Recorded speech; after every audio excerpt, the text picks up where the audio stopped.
Je ne sais pas si tu as déjà eu l'impression que la vie s'acharne sur toi. Parfois, moi, j'ai l'impression, mais pas juste l'impression que la vie s'acharne sur moi. Parfois, j'ai l'impression que la vie pense que je suis fait de pierre. Donc, dans sa tête à elle, elle se dit, elle peut lâcher n'importe quoi sur moi.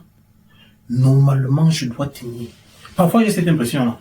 Que dans sa tête à elle, la vie se dit que je peux tout encaisser. Donc, elle lâche des trucs. Et c'est comme ça que des fois, je me retrouve à devoir prendre des décisions, à faire des choix.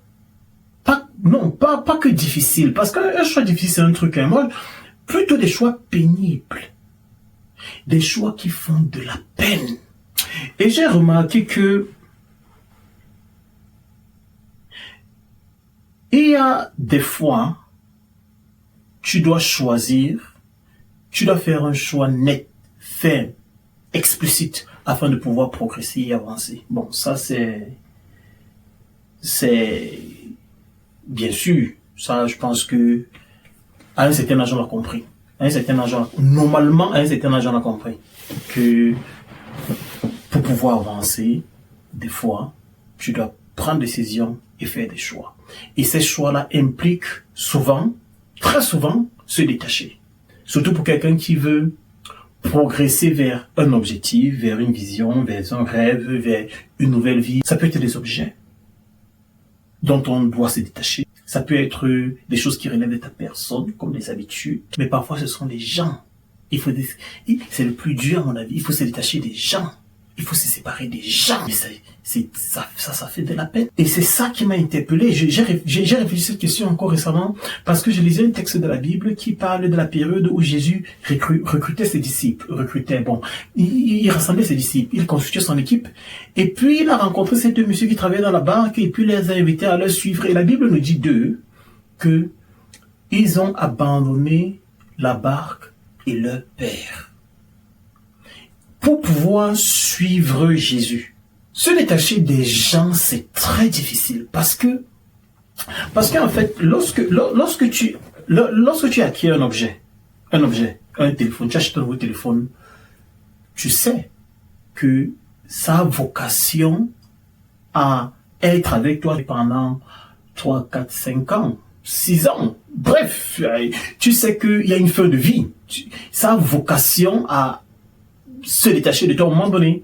Donc, en commençant ta relation et ton parcours avec cet objet, une voiture, une maison, j'ai parlé d'un téléphone tout de suite, tout à l'heure, en commençant ton parcours avec cet objet, tu sais que ça a vocation à un moment donné à être détruit mais que toi tu vas continuer, tu vas continuer d'avancer. Donc tu le sais, tu es préparé psychologiquement à une séparation avec ce truc. Mais normalement, lorsque on construit une relation avec un être humain, on ne prévoit pas se détacher. Les relations humaines n'ont pas vocation à prendre fin. Lorsque tu commences imagine un peu tes amis, lorsque tu as commencé tes relations avec tes amis, que ce soit pendant l'enfance ou après.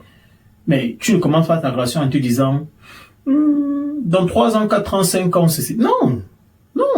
Les relations humaines, on les commence, on les construit avec un horizon inexistant. Ils ont vocation à vivre aussi longtemps que nous. Et même si la personne meurt, elle continue d'avoir une place importante dans notre cœur. Donc on ne prévoit pas s'en détacher en fait. Donc lorsque la vie te mène à un lieu, à un point où tu dois faire le choix de te détacher des gens, ça fait mal. Se détacher de la barque, bon, pourquoi pas, même si ce n'était pas pour suivre Jésus.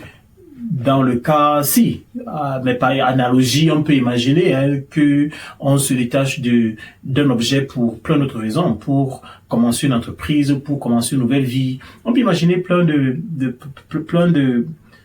scénarios. Même si je ne devais pas me détacher de la barque aujourd'hui, de toute façon, je sais que cette barque, elle va se gâter un jour.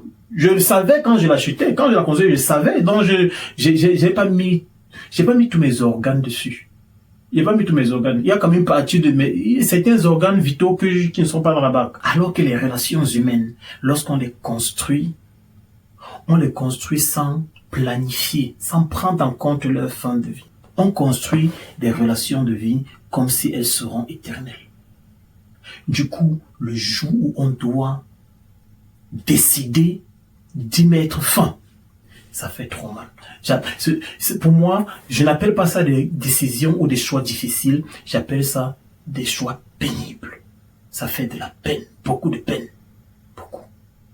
Et pourtant, il faut le faire. Ça fait partie des portes à traverser pour atteindre d'autres horizons, d'autres chapitres. Ça fait partie des portes à traverser. Il y a des gens dont il faut se détacher. Des gens auxquels nous sommes attachés émotionnellement, intellectuellement, psychologiquement, financièrement. Il y a parfois des gens auxquels nous sommes vraiment très attachés et attachés depuis longtemps.